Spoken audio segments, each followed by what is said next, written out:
Welcome to Time Limit, the podcast about making the most of our limited time at work and on each of our projects. Today, we will be talking about remote work and the effect it has on our time. Today, it's the same crew we've had for a little while here. John is on from Team Gantt. Howdy. And Brett is with us today as well, Brett Harned. Hey. And the cool thing is, Brett is not on as a guest anymore. He is now officially part of Team Gantt. He has joined the team here full time. Yes, I have. Yes, and now welcome. Thank you. Thanks for having me. Yeah, we're super excited about this new chapter with Team Gantt and Brett. If you've listened to previous episodes, you know a little bit about Brett's background and the expertise and experience that he brings to the podcast and to the company. So we're super excited about this. So Brett, just to catch up with you, I know you have been doing some traveling recently and some events. If you want to fill everybody in on what you've been up to recently. Sure. So a couple of weeks ago, I had 2 trips in I think like 3 days or something like that. Wow. So I was in Minneapolis speaking. I gave a keynote at a new event for digital project managers. It's called Manage Digital. That happened in Minneapolis. That was a good time. They had about 140 people for a first conference. It was kind of fun. Pretty good. Topics were great. They had breakout sessions and keynote presentations. It was definitely a good one-day event. And then I went home for about 8 hours and turned around and went to Belize for an event called Owner Camp. And that was, I think, a 3-day event, kind of like a roundtable style moderated conversations. So I actually moderated a couple of conversations about process and estimation, all with people who own agencies. So it's always a good time to go and meet some new folks, get their perspective on the way that they work, the way that they kind of have or do not have project management in their companies, or how they're handling project management is always a topic of conversation there. So yeah, that was me. So now I'm back home for a little bit. All right, man. Well, welcome back. Speaking of travel, we are talking about remote working this week and talking about the benefits of it and, how to implement it and, just different tips and tricks that we've all learned over the years with this. Team Gantt's a fully remote company, and we want to start off just asking, John and Brett, what do you guys see as benefits of remote working, or what do you like about it? For me, I think it's like a focus and an efficiency thing where I'm really able to limit my distractions and I'm really able to just kind of get down and dirty kind of with what I need to do. And then on times when I'm feeling like I need to change, I do have control of my environment. I can go, outside and work, or I can go to like a park that's nearby or a coffee shop. You sort of get that flexibility. But, for me, the big thing is I'm able to get that alone time where I'm able to focus and really just kind of get to work and get stuff done. Yeah, I totally agree. I think for me, the focus thing is a really big deal. I think being in an office, especially in a project management role, you're torn in so many different directions and people can get your attention whenever they want. And working remotely, I think you have to work a little bit harder on those communications, but it's much easier to get that focus time that you need to get work done.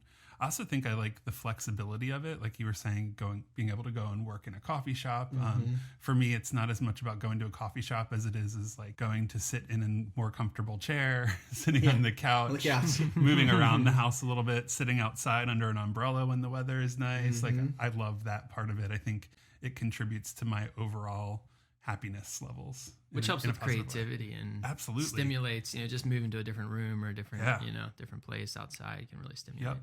Yep. So Nathan, you already mentioned Team Gantt is a remote company. Can you tell us a little bit about how you got started? Sure. Yeah. This goes back to really, we started remote out of necessity because it was just John and I to start. And we just would start Saturday mornings over at my house in the basement. And we would just work together then. And then when we eventually transitioned to full time, we just continued that where John would work from his house, I'd work from my house. And we would plan usually like Tuesdays, I think we got together over at his house for a while, actually in your parents' basement for a while. Yeah. Then the shed. Then the shed. We worked out of a shed for a while. It was an office shed. It was a nice shed. Don't worry. I had heat. I had air conditioning. Yeah. And a lot of windows.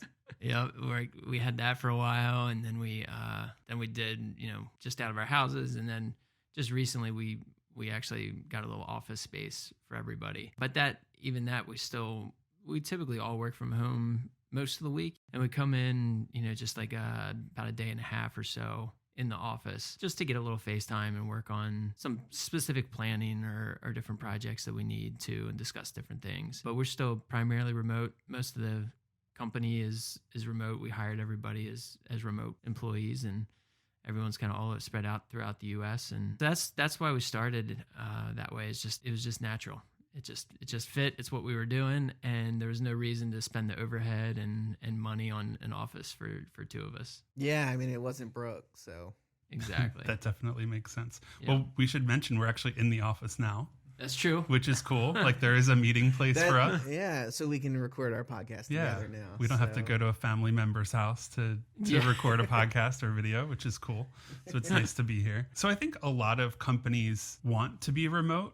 They read all the articles and resources online. So maybe you can build on that a little bit. What are some of the benefits of being a remote company? Yeah, I think it's something it's something a lot of companies have started doing recently. I was reading an article recently in Fast Company. It was talking about Amazon, but it was really talking about how Zapier and GitHub and WordPress and Vision Buffer, Dribble, all these companies are remote, and these are pretty big tech companies. And I think, there's so many benefits with cutting out travel time, cutting out the chatter time. It's a big recruiting thing. I mean, we've definitely hired a number of people that they wanted to come here because they were looking for a remote job. And they were people that were really talented and really good and would have been hard to get. And we probably couldn't have convinced them to move to Baltimore. No way.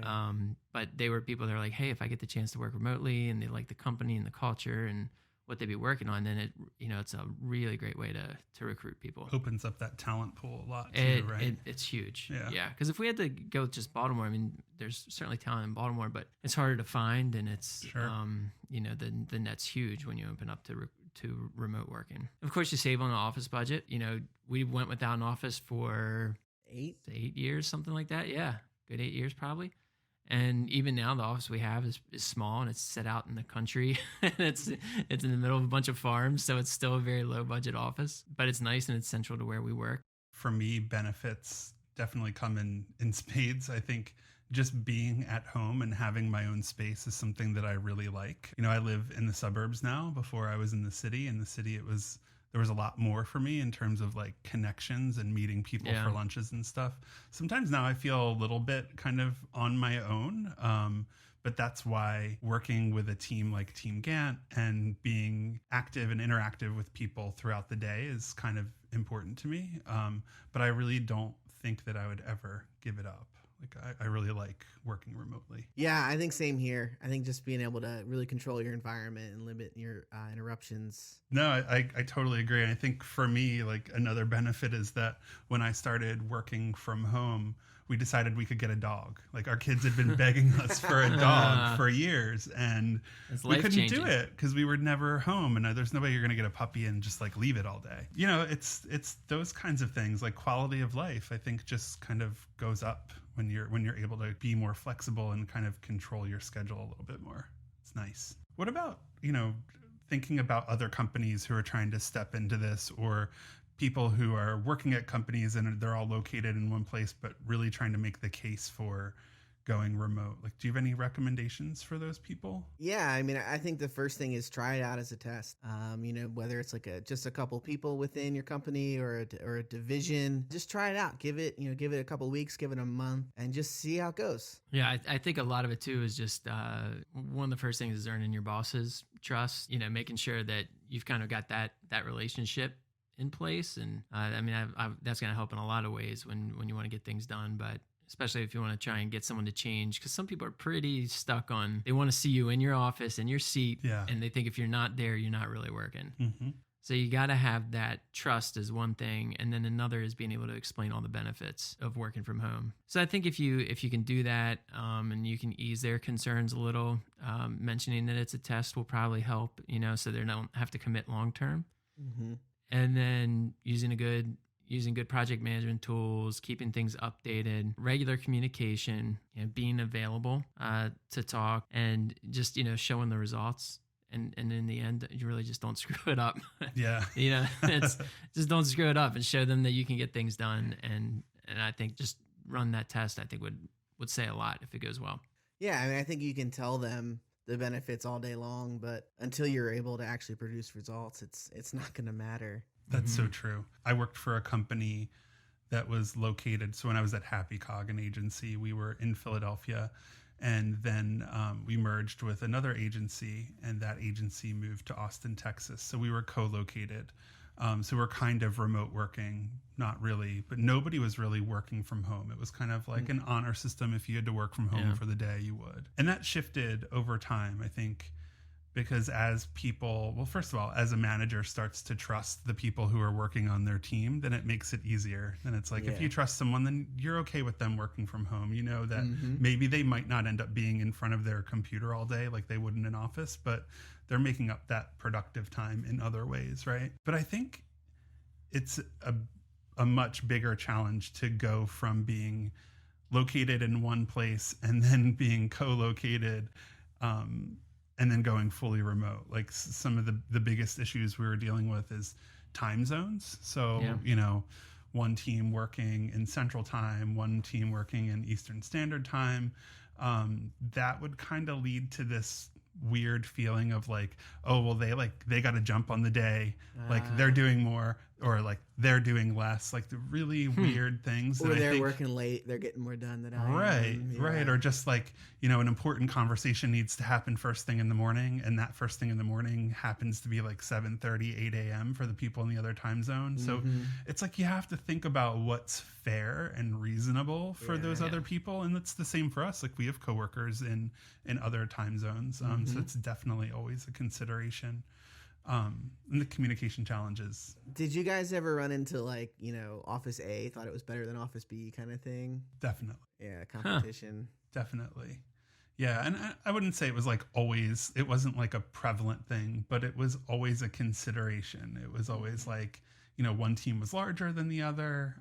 So there was a lot that we had to do to kind of make up for those poor communications, you know, like putting like all company status meetings on the books. So like everyone saw each other every day, and doing that at a time that wasn't necessarily the best time for the people in the East Coast. But it was like, you know, you have to forsake some things for the other people that are at a little bit more of a disadvantage. So you had every day, everybody saw everybody? We did. It didn't up to a certain size. Yeah. And then it became weekly.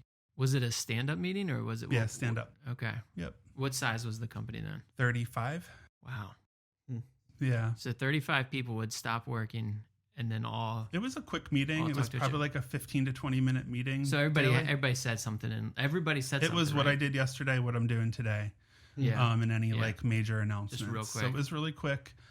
I like that meeting because I feel like it gives you an opportunity, first of all, to understand what's going on, like outside of your sort of narrow lane in a company. But it also it builds camaraderie and like this feeling of a team, like everyone working on similar things, sharing ideas. Like I think that there's no way to kind of quantify this, but it definitely turned into more like Slack conversations. Like, oh, I heard you say this one thing. Can you tell me more? Can you show me something? And then I think that just leads to like better communication, better ideas. A lot of things come out of that. So yeah, I think that was kind of like a challenge that turned into kind of a benefit in some way. Yeah. I guess on that kind of note, like what are some of the challenges you all find with working remotely? I think for us, it's, you know, it's finding the right people. We're very specific in what we're looking for. We're looking for people who are self-starters, people who are motivated. You know, we don't really ever want to micromanage anybody. So looking for people who can kind of take something and run with it. You know, a lot of times we'll give a test project to someone. So, you know, on the dev side, we'll pair a program through that. So we can see sort of like how they're thinking, how they're solving problems, what they do when they run into an issue. Nathan, maybe you can chime in a little bit more on the design and the marketing end and kind of what we do for those people. Yeah, we've done times where we just give people a project, and it's not a real big project. It's maybe a day's worth of work, but they usually have other jobs, so it's something they got to work evenings and everything on. And we'll specifically not give them a deadline. And we just kind of say, hey, here you go. Here's this project. And then we kind of watch and see, like, how do they communicate with us? Do they ask, when should this be done? Do they just say, hey, I think I can get this done in a few days. I'll get it done over the weekend. Do they ask questions about it? Do they interface with us while they're working on it? You know, and it's just, you can kind of learn a lot about how they work remotely when you give them a project to work on remotely. And then you just see how it goes and how they do without any oversight for that project. And then we also ask them just a lot of questions, culture questions, especially in the first interview of, have you worked remotely before? If so, do you like it? What problems do you have? How do you set up your day working remotely? Yep. And you can kind of see, you know, why do you want to work remotely? And you learn a lot from the answers to those questions as to, do you think they can really handle it? And have they handled it before? Have they done it before? Yeah. It's pretty That's really interesting to me too, because I do think that, like, when you're hiring for an in-person role, is that what you would even call it? Yeah. I don't even know at this point. Like, you're certainly able to, like, judge on fit, right? Like when you're meeting someone in person, like cultural fit, like how they'll do. Remotely, it's a little more difficult. Like it's difficult to figure out if you're talking to somebody who's gonna, first of all, follow through on being a good remote working employee, and do the stuff that they're assigned to do well. But it's also like, how are you going to communicate when we're not here in person, and we're leaving you up to be a self-starter and to do the things that we expect you to do. So I imagine that's got to be, I mean, obviously it's a little bit of a risk when you're hiring, right? Yeah, absolutely. Are there any things that you do to, like, try to sort that out, or is it a gut feeling? I think it's a couple things. Yeah. Yeah, I mean, I think one is we pay a lot of attention to the written communication. Mm-hmm. So over emails, and sometimes we'll invite them to a Slack or something to kind of work with us through stuff. Mm-hmm. And you learn a lot about how they communicate there, because that's really important when you're working remotely, the written communication, to make sure they know how to come across in the right way and use emojis right, and so you just know that they can communicate well. And another thing is just one of our first remote hire was Aaron. Yeah. And I don't think we did video chat with him. We only did over the phone, which was interesting. Yeah, probably. And we just did over the phone with him. And I remember, like, being a little nervous, like, I think he's going to be good. But it's like, you don't feel like you know him that well if you don't see them and talk to him. Right. And he turned out to be fantastic, which was awesome. But then on the future interviews, we always do Google Hangouts now. Mm-hmm. And that really makes you feel like you know the person. Because I know then after that, when we hired people, and then they come into town and meet us for the first time, we feel like we already know them. We're already friends. We're already friends. I think too, the Google Hangouts where it's a face-to-face, you really can, it's some of it is that gut feeling, but just by observing them and, you know, body language and how they're sort of like, are they paying attention to the thing? Do they feel like we're asking dumb questions? Like, you can really see how you interact with the person and sort of what their makeup is, by having that sort of face-to-face virtually, I guess. But that makes sense. So once you've hired those people, like, do you have any, like, practices around managing folks when you bring them in? Like, are there any tips that you would provide around good management? Yeah, I mean, I think a big thing is, you know, it's sort of, as the manager is one, like, don't let yourself get isolated. You know, leave yourself space to spend time with whoever's new, whoever's just joining on. But also don't let them get isolated. So, you know, we recently just brought on a new developer, and, you know, for his first, I think 2 or 3 weeks, we pretty much just paired with him through almost everything. So he was able to get good exposure, you know, across all of our different platforms. And he was never really left alone. So he always, you know, you feel like you're part of the team, and just, you know, it really speeds up a lot of that onboarding process. Other pieces of that are, you know, just I do one-on-one meetings with everyone, and it just, again, goes back to what we've been talking about all along with communication, where, you know, the communication is key with remote work. So keeping in contact with everyone, you know, we use good tooling for that. We've got Slack, we use Team Gantt, we've got comments and documents and sharing through all of that. You know, it's important to just keep everyone in the loop, make sure everyone knows what's going on, make sure we're getting FaceTime, whether it's, you know, virtually or if it's a meetup. We'll, you know, for the dev side, we'll, you know, once per quarter, we normally all get together and spend some time working out. And then occasionally there might be a little like one-offs where 2 or 3 people get together. It's just, you know, going back to everything we've talked about, it's really important to just have really good communication. I think there were times too when we first started hiring a few remote people where John and I were really used to not necessarily communicating a ton during the week, but we were kind of used to it, but other people were like, hey, what's going on, and it was just, we knew they were doing a good job, they were working, so we weren't doing one-on-ones, and and they would ask for more communication. It was kind of a little bit of a wake-up call that we had to learn, like, yeah, it is important that everyone knows what's going on, and just for morale and everything, to keep that communication going. It's a really important thing.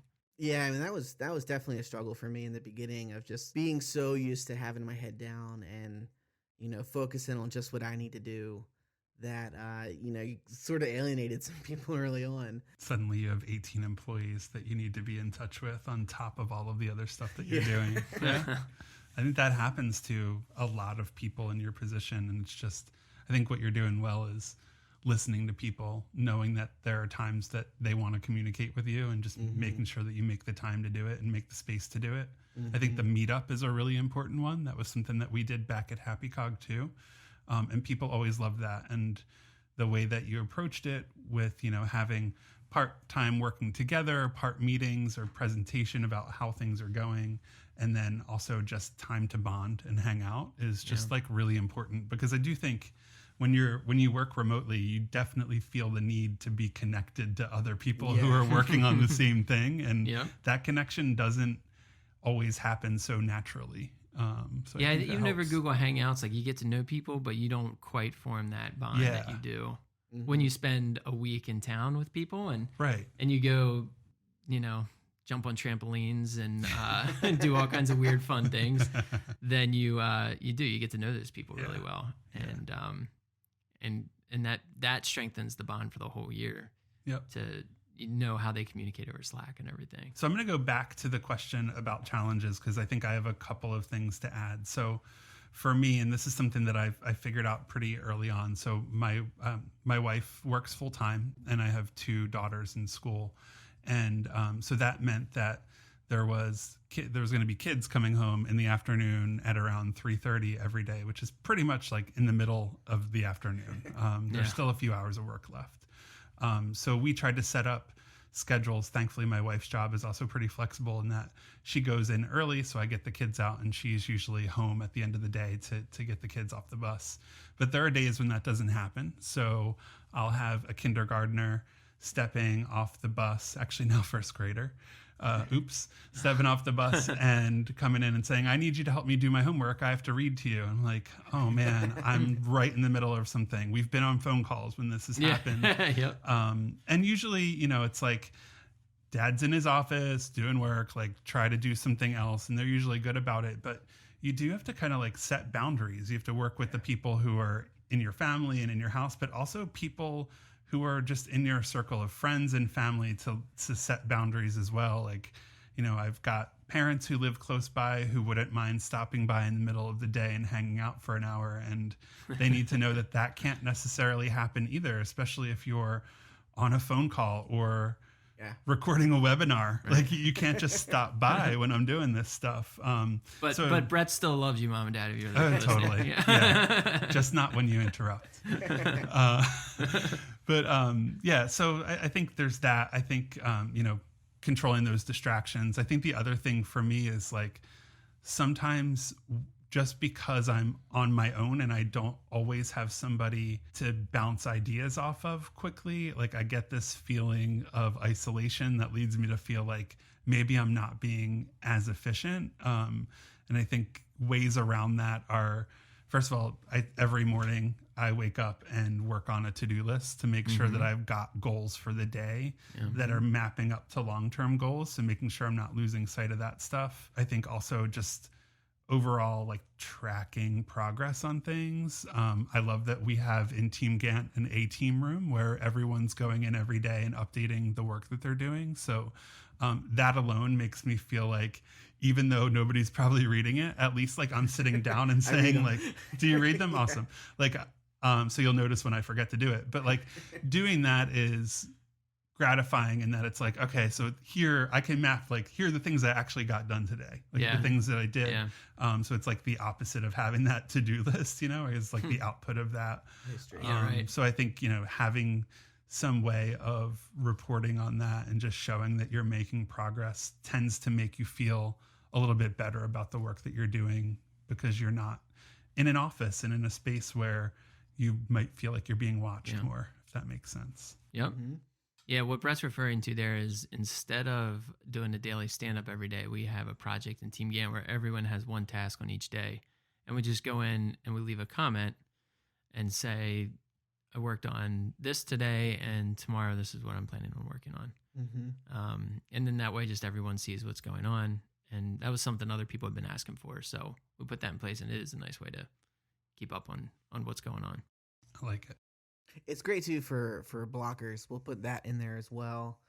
So if I know I'm blocked on something because I'm waiting for somebody else to finish something, it's easy to quickly tag them in the comment and just say, hey, I'm waiting on, this design from Nathan, or, we're waiting to hear back from something else. So it's just a good way to really see and communicate with people if they are blocking you on something.